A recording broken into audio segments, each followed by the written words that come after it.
500 ವರ್ಷಗಳ ಇತಿಹಾಸವುಳ್ಳ ಅಯೋಧ್ಯೆ ರಾಮ ಮಂದಿರದ ಮೂಲ ಮೂರ್ತಿ ರಚನೆ ಮಾಡುವ ಕೆಲಸವನ್ನು ಭಾರತದ 3 ಶ್ರೇಷ್ಠ ಶಿಲ್ಪಿಗಳಿಗೆ ವಹಿಸಲಾಗಿದೆ. ಅದರಲ್ಲಿ ನಮ್ಮ ಕರ್ನಾಟಕದ ಹೆಮ್ಮೆ ಅರುಣ್ ಯೋಗಿರಾಜ್ ಕೂಡ ಒಬ್ಬರು.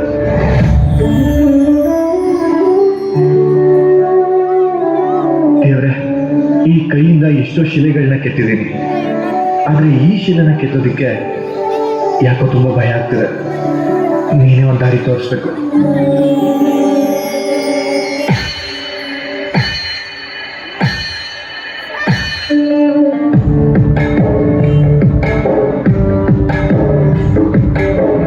ನೀನೇ ರಾಮ,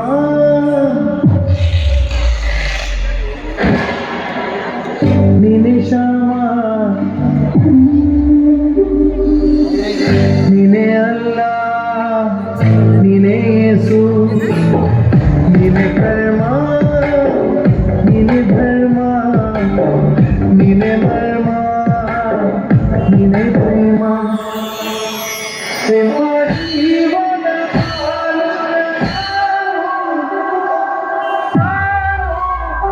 ನಿಮ್ಮ ಪಾಲಿನ ಸೇವಕ ನನಗೆ ಹೆಸರಿಲ್ಲ,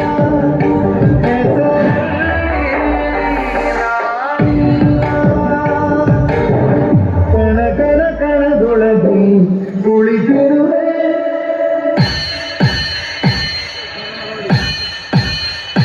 ಮುಕುಂದ ಮುರಾರೇ, ಮುಕುಂದ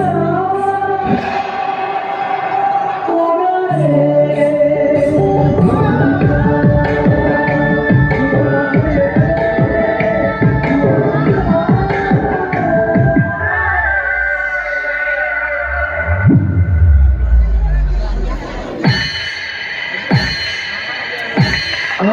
ಕಣ್ಣು, ರಾಮ ರಾಮ.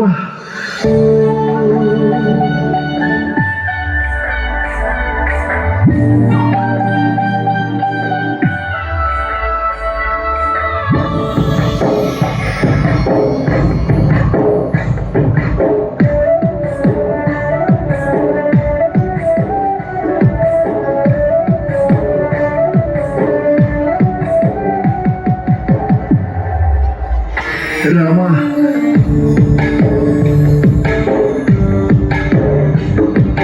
ಗುಡಿಯ ಕಟ್ಟಿದ ಬಡವನೆಯ ಗುಡಿಯಲ್ಲಿರುವೆ ನಾನು, ಬೆಳೆಯ ನಡುವೆ ರೈತ ಬಸಿದ ಬೆವರಲ್ಲಿರುವೆ ನಾನು. ಕೆಲಸ ನಿನದೆ, ಫಲವು ನಿನದೆ, ಕ್ಷಣದ ಒಡೆಯ ನೀನು. ಇದನ್ನು ಮರೆತು ನನಗೆ ನಮಿಸಿ ಶ್ರಮವ ಬರುವೆ ನೀನು.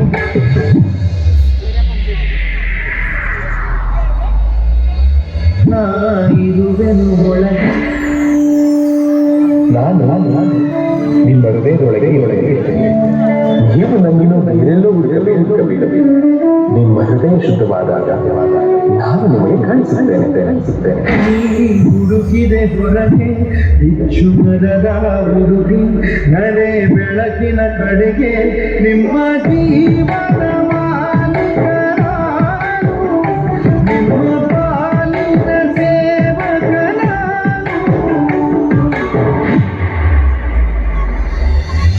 ಕಣ ಕಣ ಕಣದೊಳಗೆ ನಾನಿರುವ.